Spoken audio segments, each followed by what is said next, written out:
nome da pregação de hoje é Vida Digna. A gente vai continuar nossa série de Filipenses aqui. Filipenses capítulo 1, versículo 27. Somente portai-vos de modo digno do Evangelho de Cristo, para que, quer eu vá e vos veja, quer esteja ausente, ouça acerca de vós que permaneceis, firmes num só espírito, combatendo juntos como uma só alma, pela fé do Evangelho, e que em nada estáis atemorizados pelos adversários. Para eles, isso é sinal de perdição, mas para vós de salvação. E isso vem de Deus, pois, por amor de Cristo, vos foi concedido não somente crer nele, mas também sofrer por ele. Paulo começa dizendo aqui no versículo 27 que nós devemos nos portar, ou seja, a gente deve conduzir, se posicionar neste mundo de uma maneira que seja digna do Evangelho. E eu tenho falado já sobre isso aqui ao longo dessas pregações. E Martin Lloyd Jones, comentando este texto, ele diz assim: a conduta dos cristãos foi grandemente responsável pela propagação do cristianismo. A conduta dos cristãos, o fato de que aqueles primeiros cristãos, eles se vestiam de um modo diferente, eles falavam de um modo diferente, eles conduziam suas famílias de um modo diferente, eles conduziam seus negócios de um modo diferente. A vida daqueles cristãos exalava Cristo. A vida daqueles cristãos era diferente da vida daqueles romanos. Aqueles romanos, por exemplo, eles achavam normal ir para o Coliseu Romano e eles se divertiam com a vida humana sendo trucidada, porque escravos eram levados para o Coliseu Romano e, para divertimento da plateia, eles eram trucidados por leões e por gladiadores ali. Aqueles cristãos não participavam disso.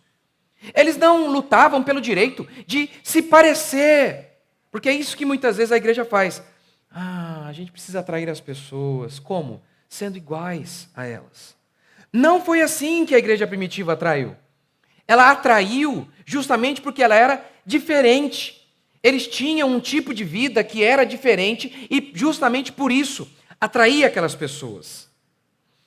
A força daqueles cristãos, por exemplo, diante da perseguição.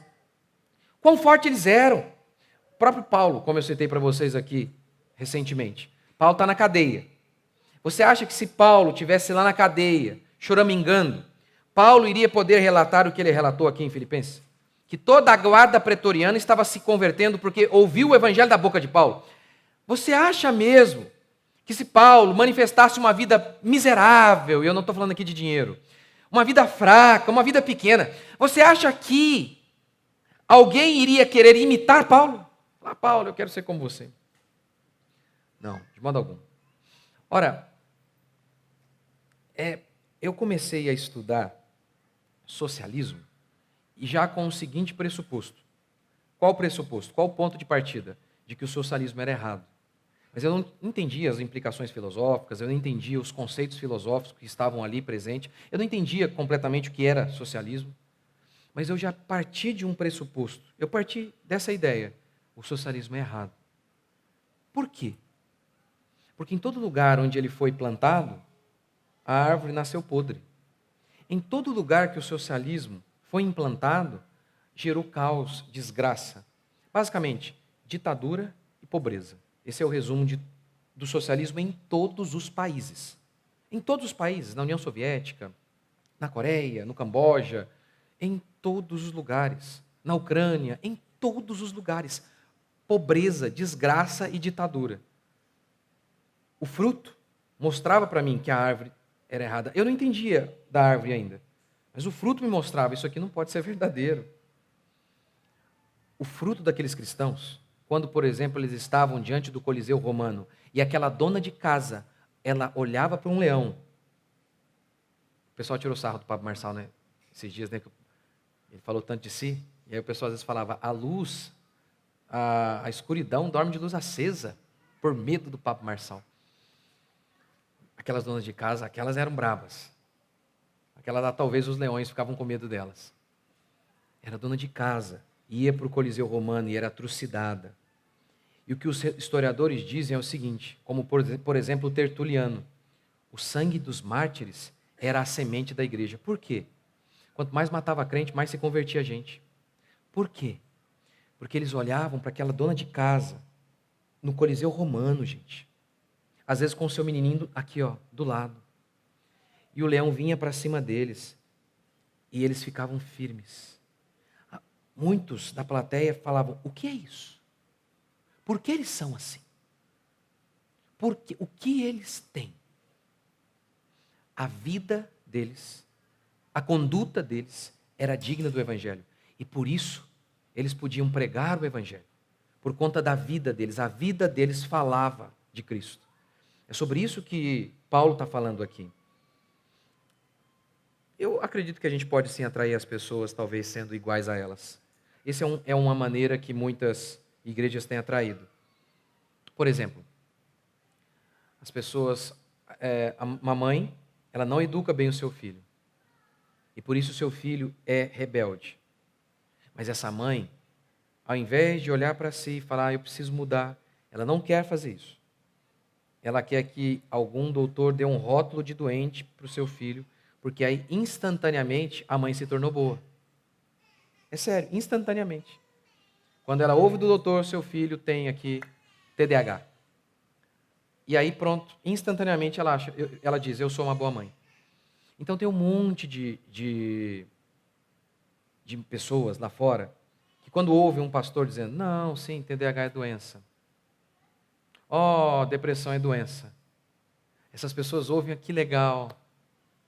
Olha, um pastor lúcido, dizem elas. Eu vou para essa igreja. Olha que legal. Lá, o filho do pastor também é um demônio. O meu também é. Que legal. Vamos para lá. O pastor é viciado em remédio. Eu também sou. Há, sim, um tipo de atração na igualdade. Há, sim.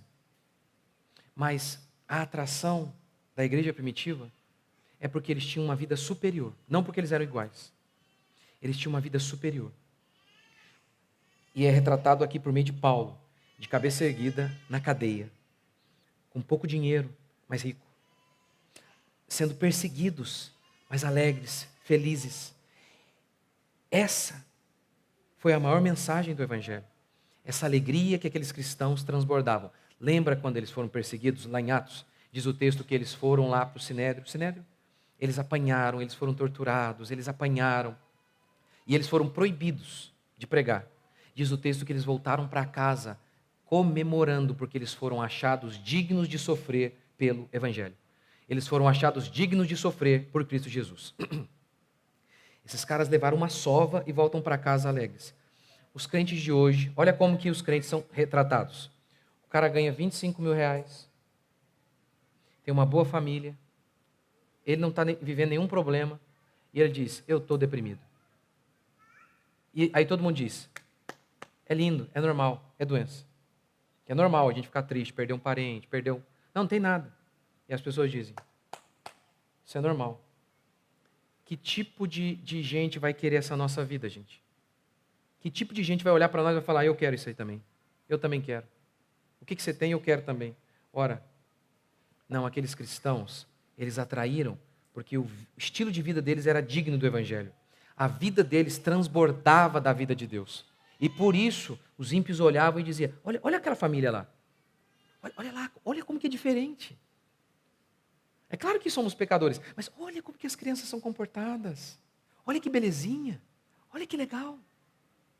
Era isso que era digno do Evangelho e era isso que era a primeira porta que se abria para pregar o Evangelho. A própria vida daquelas pessoas. Como Martin Lloyd Jones disse, a conduta dos cristãos foi grandemente responsável pela propagação do cristianismo. Com certeza. Lembra desse texto aqui? Romanos 2:24?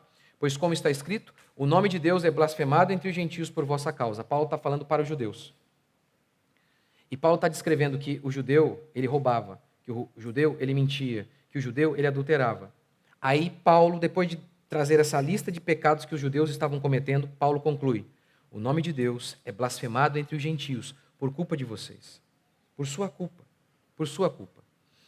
Entretanto, não é apenas uma vida de adultério e roubo que leva as pessoas lá fora a blasfemarem o nome de Deus. Que leva as pessoas lá fora a terem uma fé fraca, por conta de uma conduta errada dos cristãos. Não é apenas quando esses pecados mais horríveis são praticados e são vividos, mas é quando a gente também tem uma vida fraca. Quando a gente, lá no nosso trabalho, ao invés de sermos luz do mundo, como a Bíblia diz, nós estamos completamente apagados. Nós não somos os primeiros a dizer, ei, tem jeito. Ei, eu sei que tem, sabe por quê? Porque eu já passei o que você passou. E eu enfrentei e eu saí vencedor, não porque eu sou bom, mas porque é um Deus no céu que fortalece aqueles que creem nele.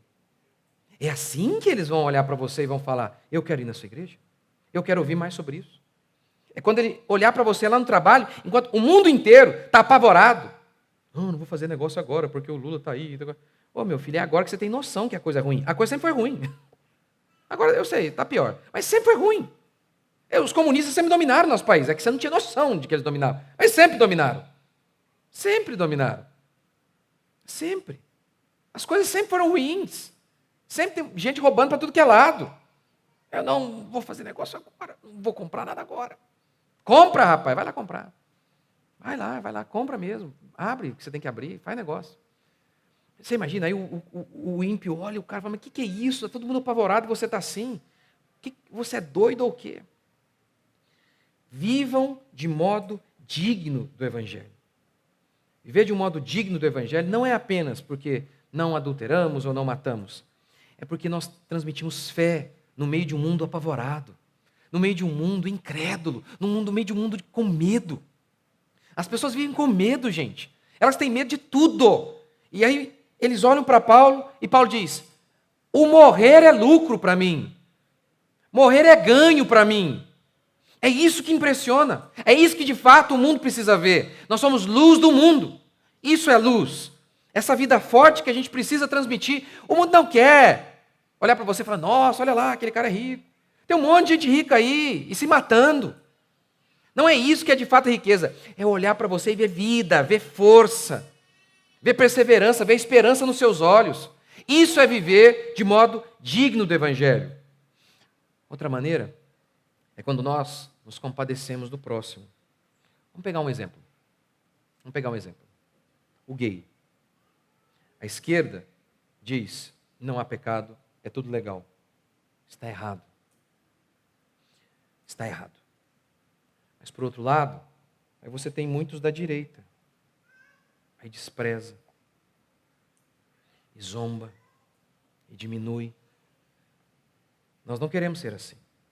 Nós queremos falar em verdade que é pecado, mas dizer que há esperança para eles. E sermos compassivos e misericordiosos. Tem uma história de um doutor, ele era missionário numa tribo, e nessa tribo todo mundo era aquelas religiões pagãs, consultando demônios e toda aquela coisa. E aí houve uma grande, eu não lembro, peste, praga, vírus, todo mundo infectado. E esse médico, que também era missionário, ele foi lá e tratou o cacife lá, o chefão da tribo. Ninguém se aproximava dele, porque nem os parentes, com medo. Medo, obviamente, de morrer. Que era uma doença contagiosa e tal. E esse médico correu o risco, foi lá e tratou do chefão. E a partir dali, o chefão disse o seguinte, agora a minha tribo vai seguir a sua religião. E por conta do que aquele chefe decidiu ouvir a pregação daquele homem? Por conta da conduta dele. Porque ele amou aquele homem quando nem mesmo, ele correu risco para salvar aquele homem, quando nem mesmo os parentes dele se aproximavam dele. Então ele olhou, aquele homem olhou e falou, a sua fé é diferente. A sua fé é diferente, conte-me mais sobre a sua fé. A sua fé é diferente de tudo que eu tenho visto. E todo mundo se converteu à religião cristã daquele homem, por conta da conduta daquele homem. Vivam de modo digno do Evangelho. E Paulo dá algumas maneiras de vivermos de maneira digna do Evangelho. Primeiro, unidos. Verso 27. Somente portai-vos de modo digno do Evangelho, para que, quer eu vá e vos veja, quer esteja ausente, ou ouça acerca de vós que permaneceis firmes no Espírito, combatendo juntos com uma só alma pela fé do Evangelho. 3 vezes ele fala a mesma coisa com palavras diferentes. Firmes num só espírito, combatendo juntos uma só alma. Firmes, combatendo juntos uma só alma. É um testemunho ao mundo quando nós somos unidos. Eu vou começar com um exemplo. Lembra de quando os irmãos de José foram até José, sem saber que era José, lá no Egito? Foram em busca de comida, José era um governador. Os irmãos de José haviam vendido José para o Egito, quando José era menino. José se transforma em governador do Egito, há fome na terra.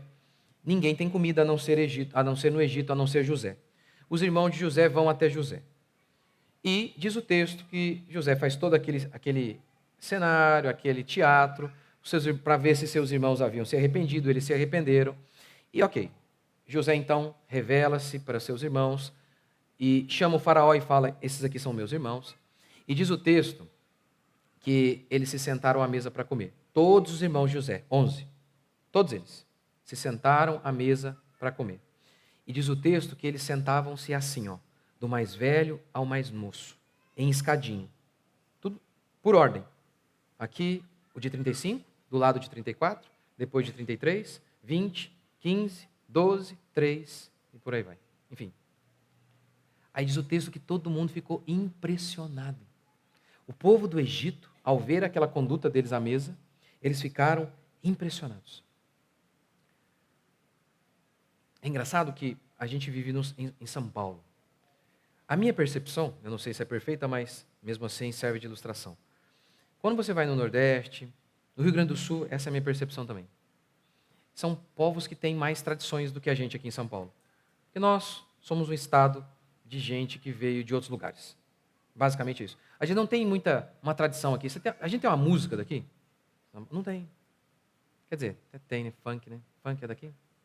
Então não tem, né? Então não tem.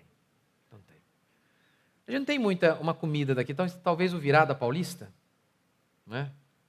Que eu acho que já é uma coisa meio imitado lá dos mineiros. Eu acho que é. Mas você vê no Nordeste, no Sul, eles têm tradições. Não por acaso o Sul quis até separar da gente, né? Eles têm lá uma música. Eles têm roupas típicas. Eles têm comidas típicas. E uma coisa interessante, eu não sei se isso é de modo geral, mas pelo menos nos lugares onde eu fui, a minha percepção, pode ser errada, mas a minha percepção, que eles também tinham um pouco mais de respeito às hierarquias e eram um povo mais junto, um povo mais unido. As famílias, por exemplo. Em muitos lugares também, nem há tantas oportunidades, as famílias acabam ficando juntos, talvez até por conta de questão de necessidade. De não ter oportunidade, tinha que ficar ali junto. De não ter tantos recursos como a gente tem de entretenimento. Acaba que, às vezes, à noite, o único entretenimento era reunir a família. Talvez a questão também financeira possa explicar isso. Mas, de qualquer maneira, sendo essa a minha percepção correta ou não em relação ao Rio Grande do Sul, ao Nordeste, um povo com mais tradições e tem um pouco mais de identidade e um pouco mais de respeito à hierarquia em alguns lugares aqui, e um povo mais unido e mais apegado às pessoas. Eu não sei se essa minha percepção é correta em relação a essas regiões, mas era basicamente isso que a gente via ali naquela família de José.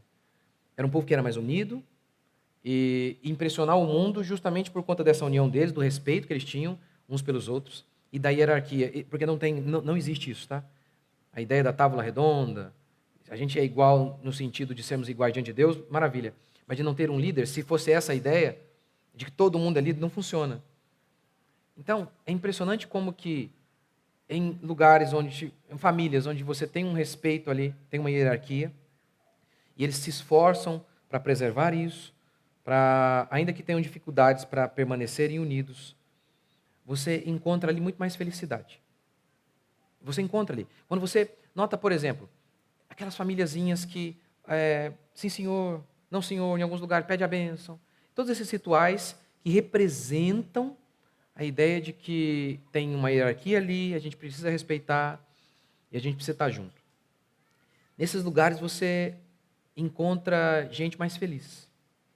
Às vezes você vai em outros lugares, a casa é uma mansão. Mas não tem isso de meu pai eu tenho que respeitar o meu pai, eu olho o meu pai com um brilho nos olhos. Não tem isso não. O moleque, ele nem vê o pai, o único brilho que ele vê é do celular. Tem dinheiro para dar com pau, tem muito dinheiro, mas são tudo separados. Você vai nesses lugares e essa é a minha experiência, pelo menos. Você vai nesses lugares e na maioria das vezes você encontra infelicidade ali. Infelicidade. Um pai lá na banheira e na piscina e infeliz. E aí você vai às vezes num lar em que o povo tem uma hierarquia, é um povo mais unido, é um povo que preza por estar junto. E ali numa casinha mais simples você encontra felicidade. É mais ou menos essa é a ideia bíblica. A ideia de permanecer unido, de ter um respeito pela hierarquia, de se esforçar pela unidade, de se esforçar para perdoar, para manter-se junto. Isso também é um grande testemunho ao mundo. É um grande testemunho ao mundo. Quando os ímpios olham para a sua família e a veem unida, e veem o respeito e o carinho que uns lidam uns com os outros. Quando os ímpios veem isso, eles falam, há algo diferente ali. Se eles olham para a nossa igreja desse modo, olha, é cheio de falha, o povo tem falha, mas é um povo unido, é um povo que não se desrespeita, não fica falando mal dos seus líderes. E isso não significa dizer que não haja oportunidade para expor quando se erra, mas assim como há até numa família normal. Uma família, pai, estou chateado com o senhor, aconteceu isso, isso, isso. Mas mesmo em meio às falhas, um respeito, isso, diz Paulo, reflete a glória de Deus. Quando a gente está assim, nós combatemos juntos, ele diz, nos mantemos firmes, e no contexto, isso é uma maneira digna de viver no Evangelho. Quando nós nos esforçamos para sermos unidos. Segundo, ele diz, viva de modo digno do Evangelho. Como? Não fiquem atemorizados pelos adversários. Verso 28. E que em nada estais atemorizados pelos adversários. De modo algum a gente deve desejar ter adversário. De modo algum a gente deve ser alguém que busca a briga. De modo algum. Mas é inevitável que as disputas existam. Não é possível. Não há uma história sequer de grandes avivamentos, aquele período, avivamento é aquele período em que muita gente se converte. Parece que a glória de Deus desceu no meio do povo, a igreja está avivada, o povo se convertendo e muita gente se convertendo, grandes conversões e muitas conversões.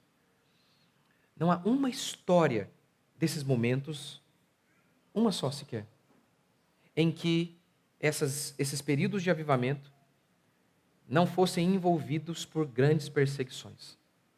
Sempre, sempre, sempre. Tem uma história famosa de John Wesley, que diz que ele pregava e de cavalo, ia para os lugares, E diz que ele chegou num lugar e não estava tendo perseguição. Aí diz que ele orou assim. Ele ficou assustado que nada acontecia. E ele orou, Senhor, o que eu fiz?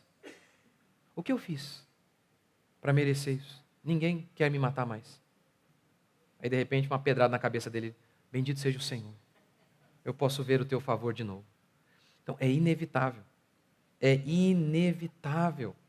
que eles se levantem contra nós. Nós não queremos ganhar deles no debate. Não queremos provar, eu sou melhor. Não é isso. Isso não é pregar o evangelho.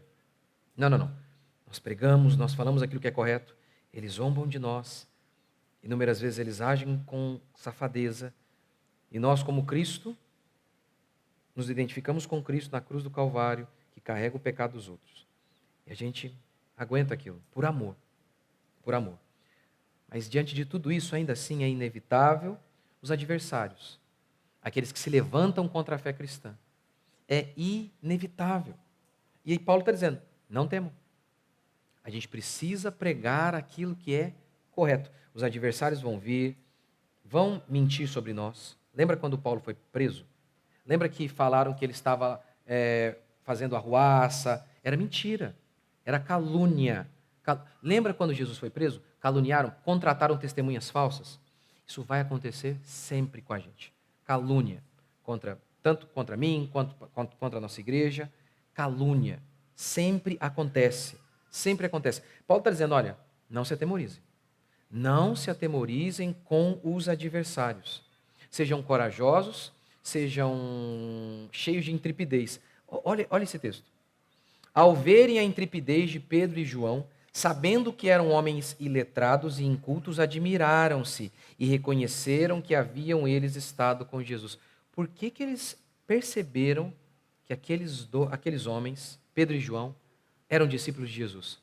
Porque eles eram corajosos. Porque Jesus era. Eles eram corajosos.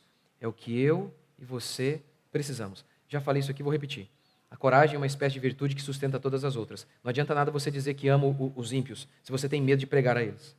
Não adianta nada você dizer, eu amo os ímpios, puxa, aquela pessoa lá do meu trabalho, ele diz que ele está doente de depressão, você sabe que isso é mentira, que não existe doença, isso não é doença.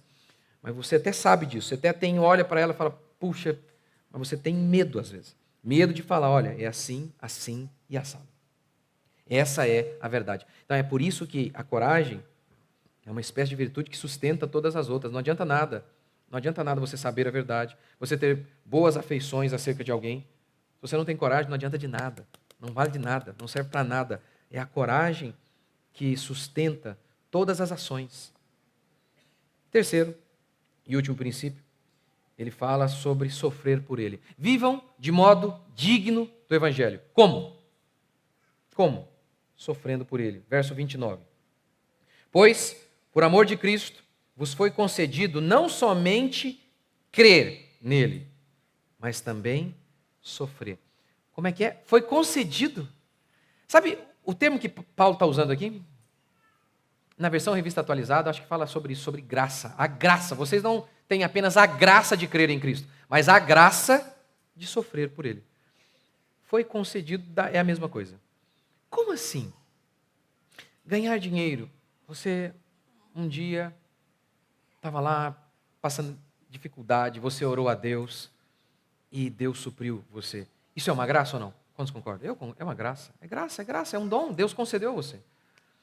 Ou talvez um dia você estava ali e falando, poxa, eu quero casar, e parece que não dava certo, tudo errado. E você ora e Deus prepara uma ungida, prepara o varão. Não, graça, uma benção. Ou um dia você está lá com seu marido, está difícil, as coisas estão difíceis, e você ora e Deus restaura. Isso é graça. Isso é graça. Tudo isso é graça. Agora, olha o que Paulo está dizendo aqui. Vocês receberam também um outro dom. Não apenas o dom de crer, mas o dom de sofrer por Jesus Cristo. Ele está dizendo, é um privilégio.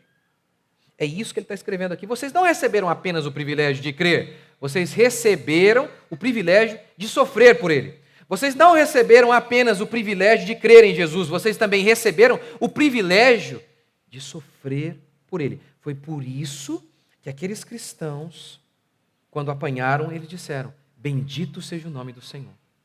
Bendito seja o nome do Senhor. Obviamente, Paulo não está falando de sofrer por conta de nossos pecados, sofrer porque a gente fez o que é mal. Ele está falando de sofrer por ser cristão, simplesmente por ser cristão. Primeiro, sofremos simplesmente por ser cristão. Em inúmeros lugares hoje, não há voz. O cara é cristão, as portas se fecham, ele perde emprego. Ou em alguns lugares, ele não entra. Por quê? Porque é cristão. Isso é explícito hoje, explícito. Inúmeras pessoas, em órgãos públicos, o cara não consegue progredir porque ele é cristão. Ele não tem voz porque ele é cristão, simplesmente por ser cristão. Mas há mais perseguições no trabalho. Ah, não é? Que às vezes somos zombados, ridicularizados, simplesmente porque você é cristão. Tiram sarro e zombam, porque você é quieto, eles ficam com raiva. O cristão calado, sem abrir a boca, ele incomoda. Quer ver um exemplo? Está lá os seus colegas no trabalho. E eles começam a falar besteira lá e fazer piadinha, não sei o que lá. Você não xinga, você não fala nada. Você só se afasta. Eles ficam irados. Não, você tem que... Por que você não quer ficar aqui com a gente na lama aqui? Não, enfia o pé na lama com a gente. Não, eu quero ficar aqui na minha aqui. Mas o que você tem contra nós? Não, eu só quero ficar aqui. Eles não aceitam. Eles ficam revoltados. E ele está dizendo, isso é graça. Paulo está dizendo, é graça, vocês estão sofrendo porque são crentes. Isso é graça. a gente precisa então se lembrar também do que a Escritura declara. Todos aqueles que querem viver piedosamente em Cristo Jesus serão perseguidos. Vão ser perseguidos. Não há alternativa. Não há. É a regra. Vocês serão. Portanto, o que a gente precisa aprender é não a ficar abatido diante das perseguições e calúnias. Calúnias, eles vão nos caluniar, é inevitável isso também. Fizeram com Jesus, fizeram com os apóstolos. Calúnia, mentira, mentir contra nós. É inevitável a calúnia contra nós. É inevitável. Vocês sabem, eu acho que vocês conhecem a história do Douglas Wilson. Para mim, diante das informações que eu tenho quase certeza absoluta que ele é completamente inocente. O acusam de acobertador de pedófilo. Acobertador de pedófilo. O jornal, lá na cidade dele, nos Estados Unidos, a pessoa que começou com isso é uma esquerdista ferrenha que persegue sistematicamente cristãos. Esse pastor ia pregar aqui na maior conferência reformada do Brasil. Tiveram que desfazer o convite. Por quê? Porque prometeram que iam ir lá, os esquerdistas iam ser violentos e por aí vai. O cara foi desconvidado, estava lá o nome dele, meses, foi desconvidado. Desconvidado. Foi assim? A gente se esquece, mas como você acha que Paulo ele morreu? Ele era herege para os seus pares, para os judeus. Herege, ele foi entregue como herege. Está aqui, ó, esse herege aqui. Mentiras, calúnias, apedrejamentos, tortura. Tudo isso eles receberam. E diante de tudo isso, eles falaram, é graça. Sofrer por sermos fiéis é graça. É graça. Eu já ouvi aqui, ó, várias vezes. As irmãs às vezes contando para mim que está lá o marido, olha que coisa. A irmã deixou de vir para a igreja, parou um tempo de vir para a igreja. Aí o marido ficou bonzinho, começou, até café da manhã na cama trouxe. Vê se pode, é sério gente, eu ouço isso aqui constantemente. Eu ouço isso aqui que eu estou contando para vocês é real. O cara perseguindo, infernizando a vida da mulher, para a mulher não vir à igreja. Olha que coisa. E aí você fica lá. E eu entendo, eu sei, provavelmente no seu lugar faria o mesmo. Naturalmente falando, tem certeza. Mas nós não fomos chamados para viver assim. Paulo está dizendo, é graça, tá? É graça, você sofre por amor a Jesus, por ser luz no meio das trevas. Eles ficam incomodados. Não desanime.